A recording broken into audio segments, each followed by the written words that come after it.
Assalamualaikum warahmatullahi taala wabarakatuh. Saya Muhammad Sabri 166801. Hari ini saya akan berkongsikan tentang hak dan tanggung jawab etika kerja dalam Islam. Antara definisi hak dan tanggung jawab ialah hak iaitu sesuatu yang menjadi keperluan yang wajib dipenuhi, manakala tanggung jawab pula ialah bebanan yang dipikul untuk memenuhi hak tersebut. Daripada Ahmad bin Ja'far. Sebagai contoh ialah dalam konsep betina rumah tangga, uh, suami mempunyai hak atau keperluan yang wajib dipenuhi seperti hak dihormati, dilayani, serta ditaati. Maka dari situ untuk memenuhi hak tersebut, seorang isteri perlulah menghormati suaminya. Apabila menyebut tentang hak dan tanggungjawab, ia mempunyai kaitan terhadap sifat amanah. Okey. Seterusnya kita pergi kepada etika kerja dalam Islam. Etika kerja dalam Islam ini terdapat uh, yang saya akan kongsikan. Etika kerja dalam Islam ini terdapat 9 sahaja. Yang pertama, menghargai masa. Sikap menghargai masa merupakan satu etika yang penting tetapi sering dipandang enteng oleh umat Islam sekarang. Umat Islam sekarang banyak tidak menghargai masa dan tidak menepati masa. Kita perlulah mencontohi masyarakat Jepun yang mendisiplinkan masa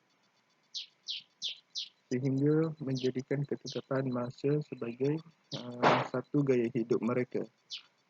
Seterusnya, yang kedua iaitu amanah. Amanah dari segi bahasa ialah memenuhi atau kepercayaan. Manakala dari segi istilah pula ialah melaksanakan apa yang telah diperintahkan oleh Allah Subhanahu Wa Taala kepada hamba-Nya. Yang ketiga, menepati janji. Menepati janji ini perlulah ada di setiap individu yang bekerja atau yang menjalani kehidupan di organisasi atau pejabat awam atau syarikat-syarikat. Menepati janji ini bukanlah satu pilihan, sebaliknya merupakan satu kemestian. Allah SWT membenci orang yang tidak menepati janji ini. Seterusnya iaitu adil. Keadilan merupakan salah satu etika yang perlu ada dalam setiap manusia dan tidak terhad kepada orang Islam sahaja. Konsep keadilan ini merupakan satu konsep yang menjadi perbincangan manusia sejak zaman dahulu lagi. Dalam aspek perniagaan pula, Al-Quran menjelaskan agar kita sentiasa memberikan jumlah yang tepat dalam setiap timbangan dan ukuran. Dari situ ialah maksudnya adil yang boleh kita ambil. Okey. Yang kelima, menghormati ketua. Sesebuah organisasi yang baik perlu mempunyai struktur organisasi yang kemas dan tersusun bagi memastikan setiap tugasan yang dilakukan dengan sempurna. Pemantauan daripada pihak atasan adalah perlu, dan setiap arahan diberikan perlu dilaksanakan dengan sebaiknya.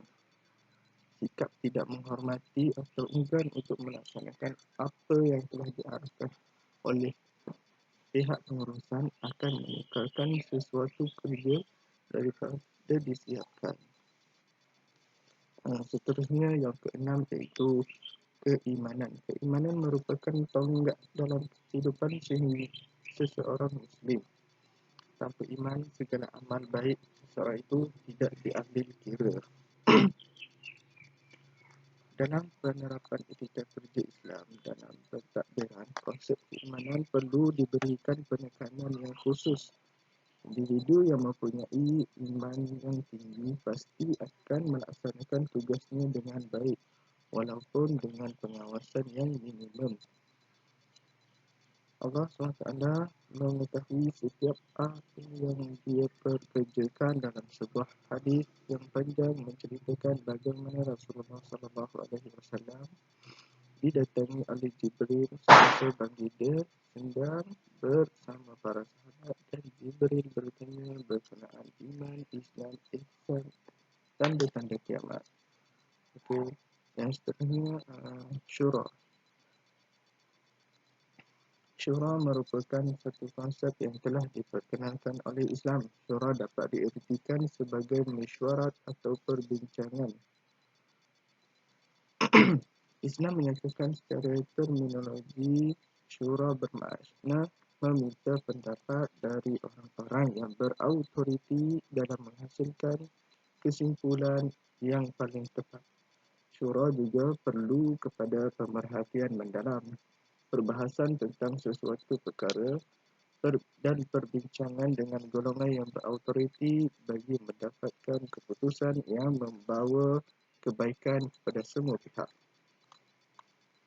Keputusan yang diambil melalui perbincangan akan dapat menghasilkan keputusan yang lebih baik dengan mengambil kira pandangan secara kolektif. Keahlian syura atau ahli yang berkuasa dalam menentukan sesuatu keputusan mestilah terdiri daripada mereka yang betul-betul arif dalam sesuatu bidang. Okay.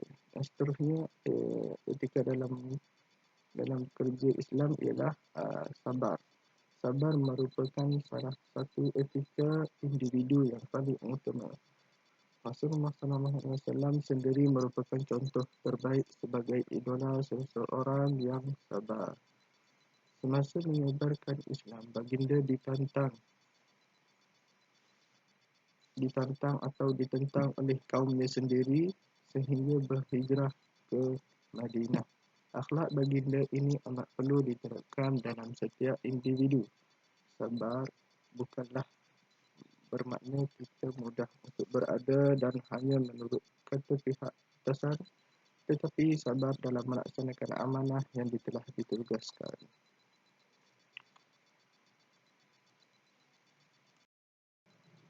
Sikap sabar juga dapat menjadikan seseorang individu itu lebih berusaha dan tidak mengenal putus asa sehinggalah dapat menyempurnakan tugas-tugasnya. Seterusnya, penghargaan. Islam memberikan tumpuan yang khusus terhadap ganjaran atau upah yang perlu diberikan untuk setiap kerja dilakukan. Pemberian ganjaran ini merupakan cara majikan untuk memberikan penghargaan kepada pekerjanya setelah siap melakukan sebarang tugas yang diberikan, iaitu setelah siap melakukan sebarang tugas yang diberikan. Pemberian ini penting bagi memastikan memotivasikan setiap pekerja yang berada di setiap organisasi atau di syarikat-syarikat yang tertentu. Ganjaran juga merangkumi dua bentuk. Yang pertama, ganjaran yang tidak langsung seperti gaji, upah dan juga komisen. Seterusnya, yang kedua iaitu ganjaran yang tidak langsung seperti perkara kebajikan, insuran dan sebagainya. Sebagai kesimpulan etika kerja dalam Islam, iaitu mana-mana organisasi pun di dalam dunia ini memerlukan peraturan dan undang-undang bagi memantau dan menyedia pergerakan kesejangan serta membantu melancarkan proses pentadbiran dalam organisasi atau syarikat-syarikat. Kepentingannya di dalam sebuah organisasi adalah bertujuan untuk melahirkan nilai-nilai murni dalam setiap individu, malah untuk kepentingan dalam setiap individu untuk kepentingannya. yang berlandaskan syariat umat Islam penting kerana ianya bukan sahaja untuk kepentingan semua, malah secara automatik ia mendapat keredaan ilahi.